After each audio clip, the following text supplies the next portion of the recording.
What's up, everybody? Um, yeah, it's Brian. Still here. Sorry about my eye. I had had a detached retina. I found out Thursday night.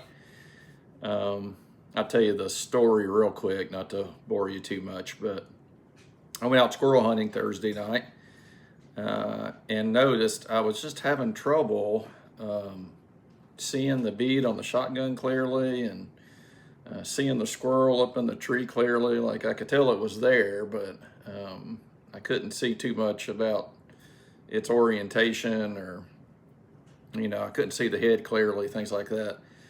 And then as I was leaving, I was walking out and so I'd already killed one squirrel without too much trouble after I got there. And saw a couple more, but they were kind of across the creek from where I was. And man, the ground is so dry, you just almost can't walk any distance without being heard by the squirrels or deer or whatever you might be looking for. Just so crunchy. And so I just let those go. When I was walking back out, and there's a squirrel that come running down. He was a fox squirrel, come running down a tree and stopped. And I picked up my gun, took a quick shot at it, and it was pretty. I mean, it wasn't that far away. It was a plenty close enough shot. And I guess I missed him totally. And I was like, how did I manage to do that? I mean, it was not a difficult shot, and I don't know what happened there.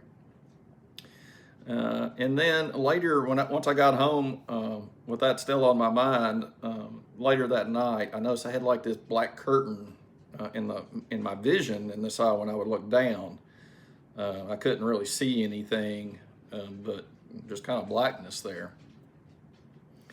And I thought, well, I've worked all day at work, been on the computer all day, out squirrel hunting a couple hours this evening. My eyes are probably just tired, so we'll just see how everything looks in the morning. And so I woke up Friday morning, nothing was any better. If anything, this eye was a little bit worse. And so I called a good friend of mine. He's an elder at our church. He also happens to be an eye surgeon in Lexington. And his name is Blake. And I actually texted him because it was pretty early and I didn't know what his schedule was like. And so I was like, hey, Blake, I just wanted to ask you a question. Here's what's kind of happened, and I'm curious what you might think. And he's like, yeah, you need to come in the office like right now because you could have a detached retina or something going on there. And either way, you need to be seen. If it's something, we'll take care of it. If it's nothing, then, no foul, no harm. So we pretty much left right away and drove into Lexington to his office. They took us almost immediately back. Ran a bunch of tests, did a bunch of imaging on my eye, did the kind of the typical eye workup that you get when you go in to any eye doctor.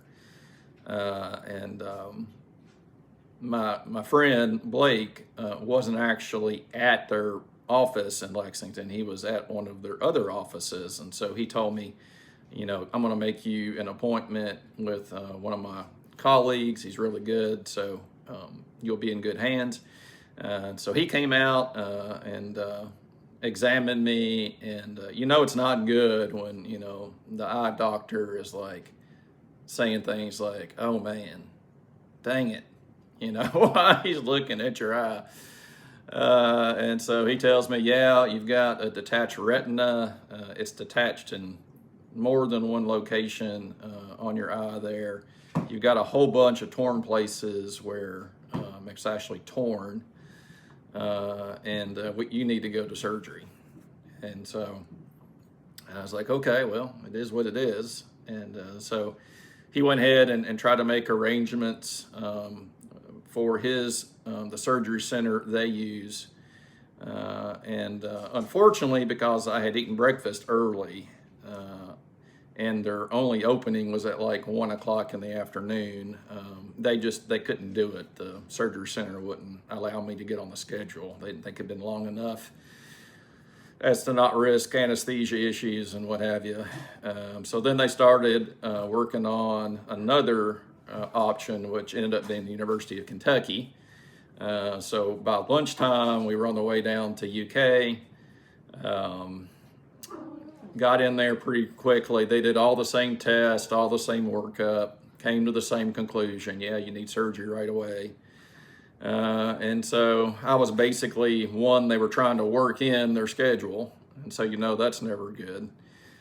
They had maybe a spot at 2 o'clock, but kind of find out that never happened. And so I got scheduled for somewhere around 5:30 that evening, which turned more into 6:30, 7 o'clock to start. I was in surgery. It was supposed to take an hour and a half, and I think I was in there close to 3 hours, just because there was so much damage from the detachment. And so they did a lot. I read the clinic notes, even though I couldn't understand all of it. They did a lot of things. And it's kind of amazing what they can actually do now. But it involved, sewing and repairing the torn spots. I think they lasered those. I think they detached all the muscles around the eye, so they could put a silicone band on it, I guess to put it back into shape. Anyway, there's a lot involved, and it took a lot longer than they thought. I was awake during the whole thing, and they only gave me enough sedation to kind of make me groggy. That was about it. And so that got done, rolled back to recovery, wasn't there too long, checked my vitals, and released me. I don't know what time we got home. It was close to midnight, I think, by the time we kind of got ready for bed and what have you. And so it was a long day, and I was back again yesterday morning for the follow-up because I had a big patch on my eye. The surgeon removed the patch, did another vision check to make sure everything was looking okay, and then we left there around 12:30 yesterday, and got a little bit of lunch, came back home, and basically for the next 5 days I have to sit with my head down, looking toward the floor. Evidently they put some kind of a bubble. This is why I've got this lovely little green tag on my arm that talks about gas bubble and eye use of nitrous oxide. And so evidently they put that bubble in there, and somehow by being in the position of being face down, that bubble helps that retina to reattach and stay in place. And so it's really important. They want me to do that 15 minutes out of every hour. So it's been really boring around here, and I thought I would take my 10 minutes, and I've already spent 8, just to do a quick YouTube video. Let me say this, and this is kind of just a public service announcement because I didn't know it. If you have a floater, like a black dot, appear in your vision suddenly, you need to be seen, because that can be like the first sign of a tear in your retina, and it's only going to get worse from there. And so just be aware of that. Also, if you see flashes of light, is another indication of that same issue. And then the risk factors, come to find out, are, and I liked how my surgeon put it. He said, well, your first problem is you've had too many birthdays. So you're over 50 now. Great. Second big risk factor is you're very nearsighted. And this was actually my far worse nearsighted eye than this one. And so the way he explained it is, if you're nearsighted, your eye actually isn't round. It's more elongated. So it's more kind of an oblong in shape, which actually puts more stress on the retina. and everybody only has a certain amount of retina, and once it stretches so much or so far, then you get tears and breaks and things like that. So that's basically what happened. There is a lot of eye issues on my mom's side of the family in particular: macular degeneration, glaucoma. That's where all the nearsightedness comes from. And so it wasn't surprising that actually happened to me. And I have about a 20% chance, he said, of it happening in the right eye now. But that's, that is what it is. But I just kind of I thought it was important to maybe put that video out and just let you guys know that, there are some things to look for, especially once you turn 50. If you have those black spots appear, those floaters, just to make sure that you get seen about that. And I actually did make an eye appointment with my regular eye doctor once that happened. But it was time for my annual checkup, so they scheduled it out a couple of weeks, and so then this happened kind of in between those two things. So it is what it is, though, right? So that's kind of where I'm at, and like I said, sorry, I can't hardly really get this eye fully open. It's open more today than it was yesterday, but it's a long way from being back to normal for sure. Probably not going to have much vision in that eye for a week and a half to 2 weeks, according to the eye doctor, if everything goes well. And so that's kind of where we are with that. I'll have to take this next week of work off and possibly another week. So that's unfortunately probably going to use up all my vacation time that I have accrued, which probably means no Ellaville trip for me this year unless something were to change. But again, not much I can really do about either of those. In the meantime, I thought I would maybe take just a couple of minutes and clean my shotgun from Thursday night. I don't like black powder or powder and lead to set in my guns for too long. And just give you a quick peek. This is my dad's Ruger over under 20 gauge.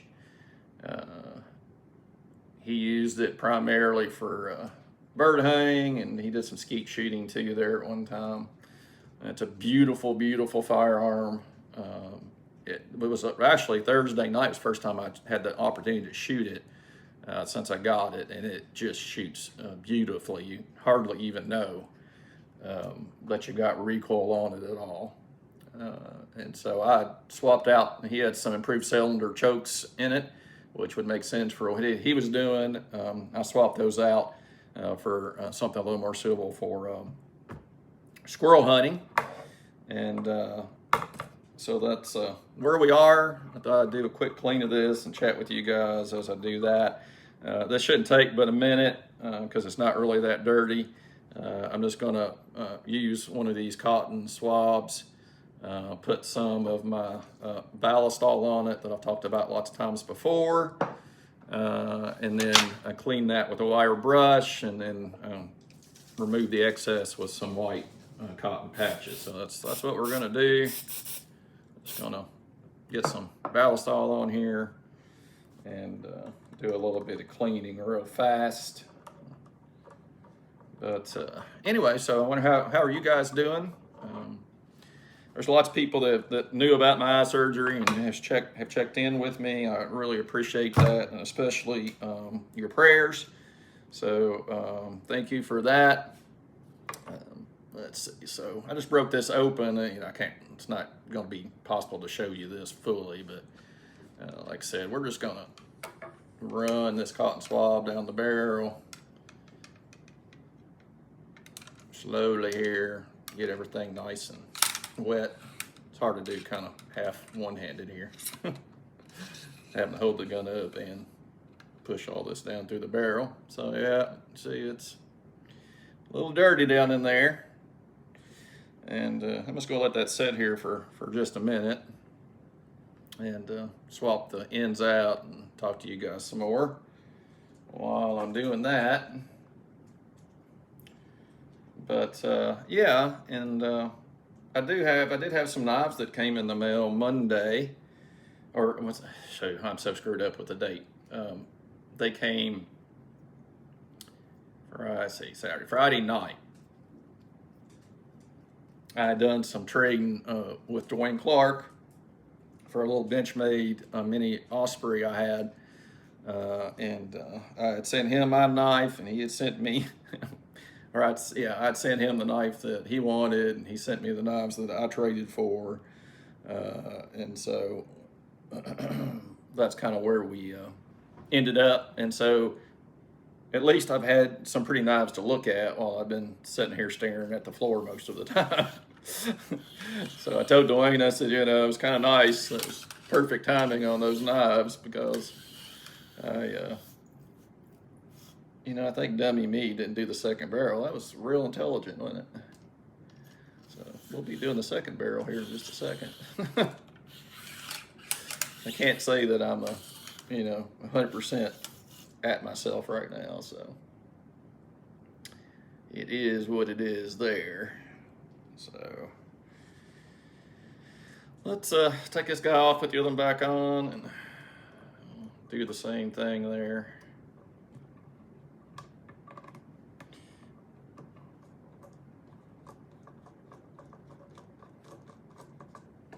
Okay, so some more Ballistol on the cotton swab here. Run him back down the barrel.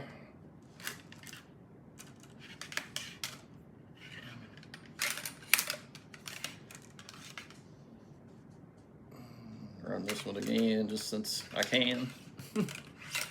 Might as well. It's looking pretty good.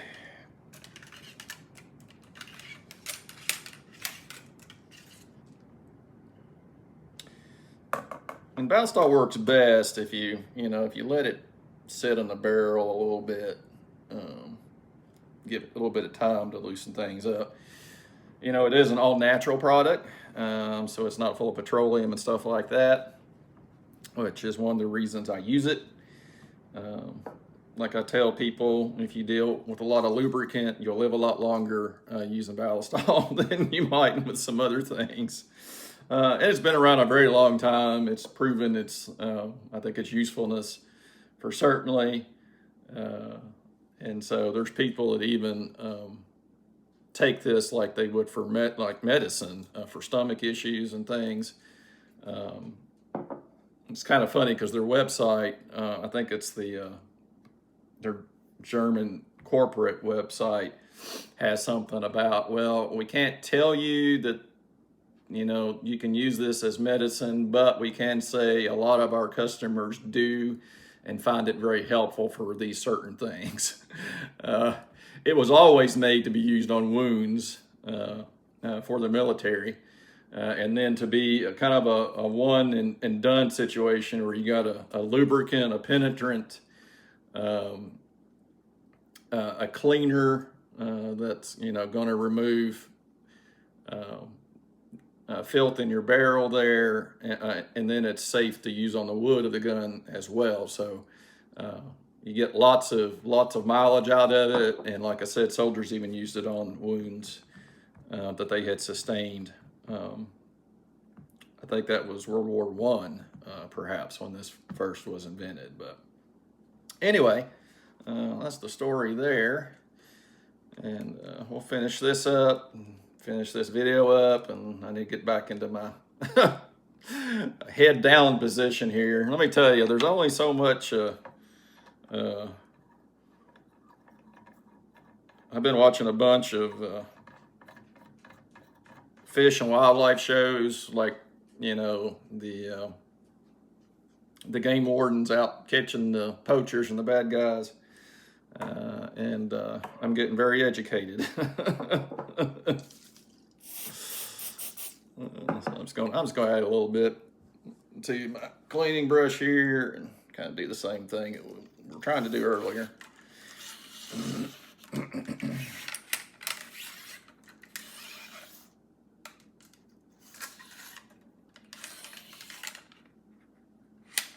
Got a piece of cotton that must have come off of my swab just fall out at the end of the barrel there. Look at that. So, oh yeah, that's looking pretty good there. I probably overcleaned my firearms, I mean, but I would rather do that than have to worry about corrosion and the barrel getting pitted and things like that. So, not to mention, especially with handguns, I just want them to work reliably, and being clean and lubricated is a big part of that. So, we're done here. I'm just giving it a few extra cleanings. And I know some people said you should only clean from the breech to the end of the gun barrel, but you know, that's the way I do it. I've done it that way all my life, never had a problem, so I'm not going to worry about it too much. And then we'll just take it and finish up with a couple cotton patches here. So let me work on that. I've got an Allen brand cleaning kit, and you know, it costs a little more than, you know, some of the Hops ones or some of the less expensive ones, but it works really well. And we have brass rods, we don't have steel rods, and so I liked it. I've been using it a couple of years, and I would buy it again. So it comes in a, you know, about the size of a tackle box.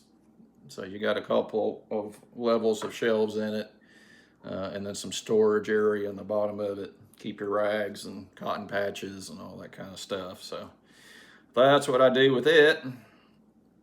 And I don't know. Get a few of these here.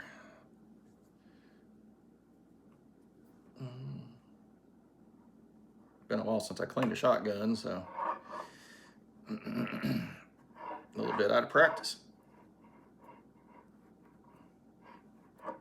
Okay, so it looks pretty good. I'm gonna whip these a little bit here to start with, and kind of go from there.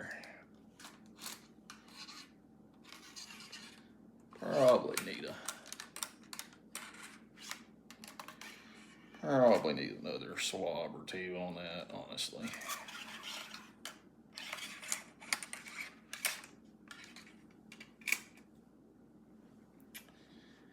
And still got some gunk off of it. Let me see if I can redo this. Guess I could have got the push end one out instead. Pushed them through, might have been better.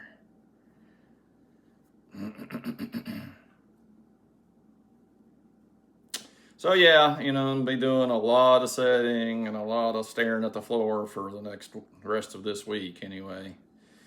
I have a follow-up appointment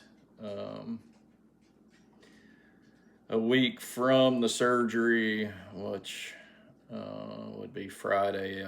It's either Friday or Monday of this next week. Late Friday this week or Monday the following week, so I'm trying to say. And so we'll see how all that goes. Right now, if I try to look through that left eye, it's pretty much like looking through an oil slick still. And that's partly where they injected that nitrous oxide or whatever it is in that bubble in my eye. And so, you know, it takes a while for that to dissipate. So I'm kind of looking through this. But anyway, sorry guys, this is bugging me, so I'm going to switch this end out here and approach this a different way. I probably could just use some bigger patches. I might actually do that too.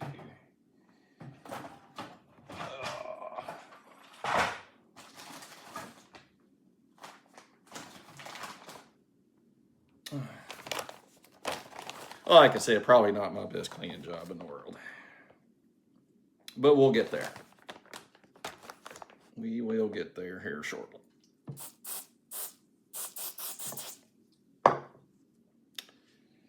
And then I need this. Or at least one of these.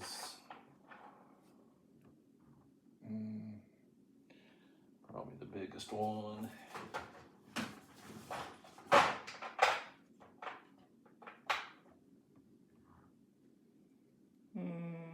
See how that works.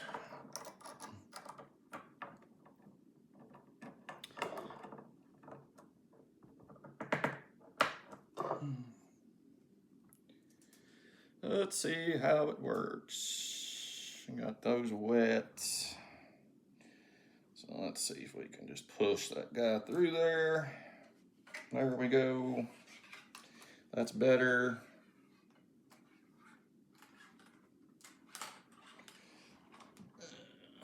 Pushed him out the end. More dirt still. Surprise, really, it's being that dirty. It's only had a few shots put through it, so. And it was definitely clean beforehand, so. Let's do that one again. Daggone it. Oh, well, no wonder, Brian, that's the wrong end. It's got a different sized base to it. And being, that I can't see very well, it may not be the best time to do this. Let's see if this will fit. Okay, I think we're making progress now.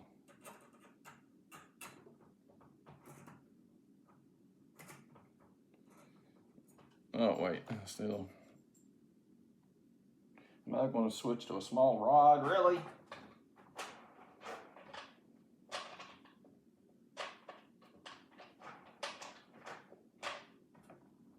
Okay.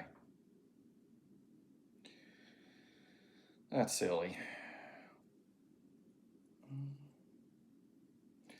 Let's see if there's another end that I don't have to do that with. They're all probably small though, I'm gonna guess. Yep. Takes the smaller rod. All right, well, I guess it just is what it is. I could have an adapter and I probably can't see it, so I guess we'll just switch these out real fast and make it work here. Somebody want to come help me? Probably need it today. I really do know how to do this. I will say one thing. When you're in danger of losing some of your sight, you do appreciate it a lot more. And so just be grateful for whatever level of sight that you do have, because it's definitely a blessing, right? Because it could go away at any time. We don't think about that too often, but that is the reality of the situation. Okay, now let's do this one more time here. If I can get everything in the right location.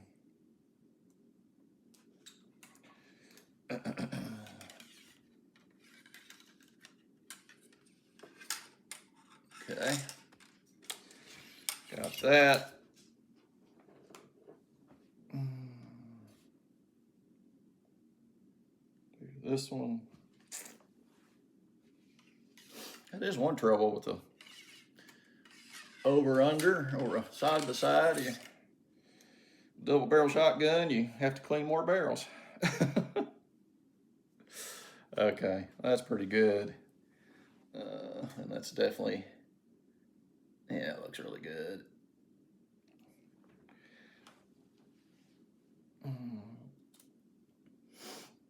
And you could take a clean, a clean cloth and run it down one more time. I think that's good, plenty good enough for this. So close that up, and I'm just gonna wipe it down where I've been handling it here. Get all my fingerprints off of it, but yeah, it's a beautiful gun. I'm lucky, very lucky to have it. And, makes me think about my dad too, so.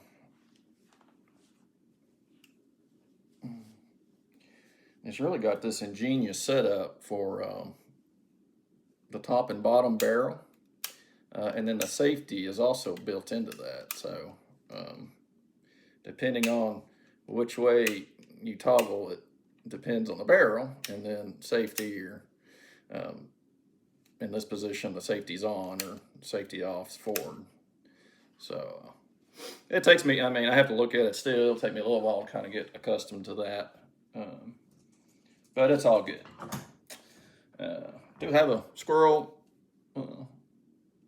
I went ahead and put him in the freezer after I had to go through surgery and all that, so I could enjoy him a little bit more once I feel a bit better. And so he's in the freezer hanging out, and it would be really nice to get healed up enough to actually do some more squirrel hunting this fall. So I would like to maybe add some family members to the one in the freezer there, and share some of that with some family or friends or something. So that's my thought on it. But anyway, guys, thanks so much for tuning in. It's been it's a way long video for me. I hope you don't mind, and appreciate your prayers and support. Try to get this eye working again like it's supposed to. And I really just don't want to have to go through another surgery. So if you can pray for me about that, I would really be grateful. All right. Well, you have a great Sunday. Thanks so much for tuning in, and we'll see you as soon as we can in the next video.